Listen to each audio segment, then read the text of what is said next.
रूस यूक्रेन जंग के बीच भारत ने एक बार फिर रूस से अपनी दोस्ती तो निभाई, लेकिन जापान से बैर कर बैठा। दरअसल जापान की मीडिया में एक खबर सुर्खियों में चल रही है। खबर में जापान का दावा है कि यूक्रेन की मदद के लिए जा रहे एक सैन्य विमान को भारत ने अपने यहाँ उतरने की अनुमति नहीं दी।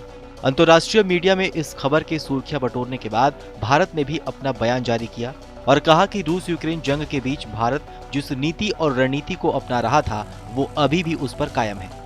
दरअसल भारत का कहना है कि वो इस युद्ध में शामिल किसी भी सैन्य विमान को अपने यहाँ से गुजरने की अनुमति नहीं देगा। हालांकि भारत के इस फैसले से जापान को कहीं न कहीं एक बड़ा झटका जरूर लगा होगा। जापान ने कहा कि भारत ने यूक्रेन की सहायता के लिए जा रहे एक सैन्य विमान को देश में उतरने की इजाजत देने से इनकार कर दिया। ये रिपोर्ट निक्केई एशिया ने दी है। रिपोर्ट के मुताबिक जापानी सत्तारूढ़ लिबरल डेमोक्रेट पार्टी के नीति प्रमुख साने तकाइची ने कहा कि भारत ने यूक्रेन की सहायता देने के लिए जापान सेल्फ डिफेंस फोर्सेस के एक विमान को देश में उतरने की अनुमति देने से इनकार कर दिया है। रिपोर्ट के मुताबिक भारत के इस विमान को जापान में एक बार लैंड होने के बाद पोलैंड और रोमानिया के जरिए यूक्रेन तक जाना था। ऐसे में इस घटना के सामने आने के बाद विशेषज्ञ कई तरह के अनुमान लगा रहे हैं।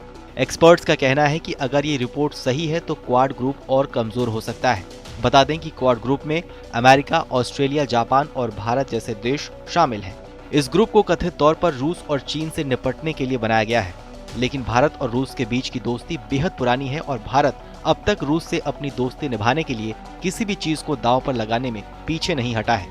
मौजूदा समय में यूक्रेन पर रूसी आक्रमण को लेकर अमेरिका, जापान और ऑस्ट्रेलिया जैसे देश रूस पर हमलावर हैं। वहीं भारत रूस के विरोध में बोलने से बचता नजर आ रहा है। ऐसे में क्वाड ग्रुप कमजोर पड़ने की लगातार संभावनाएं जताई जा रही हैं। बीते कुछ सालों में ये देखा जा रहा था कि भारत जापान के करीब जा रहा है।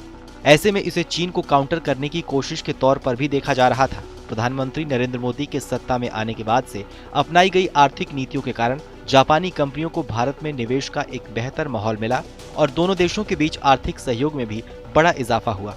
जापान चीन से अपना निवेश हटाकर दक्षिण पूर्व एशिया और भारत में लगाने लगा। भारत और जापान के बीच बढ़ते सहयोग का सबसे बड़ा उदाहरण दिल्ली मेट्रो और रेलवे में बड़ी कामयाबियां हैं।